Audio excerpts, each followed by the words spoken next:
অনেক কঠিন। আমরা কি মুসলমান? আমরা মুসলমান?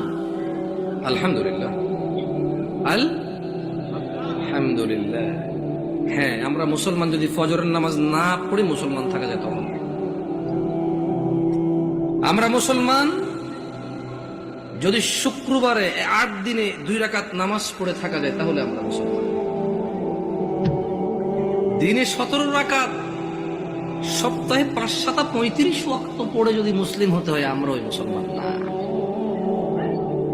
ওই ইসলাম অনেক কঠিন। একটু বাচ্চা কাচ্চাগুলোকে যদি একটু শান্ত হতে বলা যায়, তবে কেউ ধমক দেওয়ার দরকার নয়। ছোট ভাই শোনো, তোমরা হ্যালো, ছোট ভাই তোমাদেরকে বলছি, এই ছোট ভাই, তোমরা এইভাবে চিল্লাচিল্লি করিও না, কেমন? তোমরা খেলাধুলা করো, সমস্যা নেই। একটু ওই যে অবশ্য তোমাদের জন্য এই দাওয়াত কতটুকু কাজে আসবে, তোমাদের মুরব্বীদেরই তো কাজে আসবে বলে মনে হয় না। তোমরা তো এখনো কথাই বলছো না, ছোট মানুষ, 8-10 বছর বয়স। তোমাদের উপর এখনো নামাজও ফরজ হয়নি, তোমাদেরকে কি নসিহত করবো বলো? 60 বছরের মানুষই মসজিদে আসে না। আমি খুব পবিত্র এরকম কি বলতেছি দিলে না? বলবো যে উনি তো এমন ভাবে কথা বলতেছে মনে হয় উনি জান্নাতের সার্টিফিকেট নিয়ে আসছে। না, আমাকে এখানে আপনারা নিয়ে আসছেন কথা বলার জন্য। আর আমার কথা বলার আন্দাজ হচ্ছে যে সামনে যারা আছে তাদেরকে নিয়ে কথা বলবো।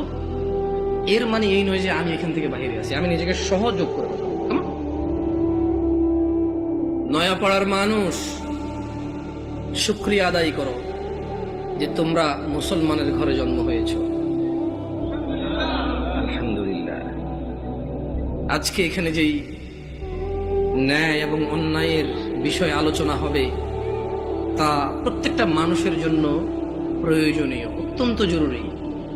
কিন্তু তোমরা মুসলিমের ঘরে হওয়ার কারণে চিন্তা করেছো আমরা মুসলমান ওয়াজে যাব, যে অন্য কোন ধর্মের কারো ঘরে হয়েছে সেখানে আজকে আসেনি। তোমরা শুকরিয়া আদায় করো যে তোমরা মুসলিম হয়েছো, তোমাদের এই মন মানসিকতা হয়েছে এখানে এসেছো।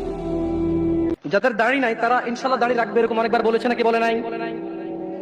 পরে রাখবে, আর একটু বয়সের পরে। ছি ছি ছি ছি ছি ছি ছি ছি, এমন হাজার মা বাবা পাওয়া যায়, ছেলেটা দাড়ি রেখেছে, অ্যাসিড ছিটে পড়ে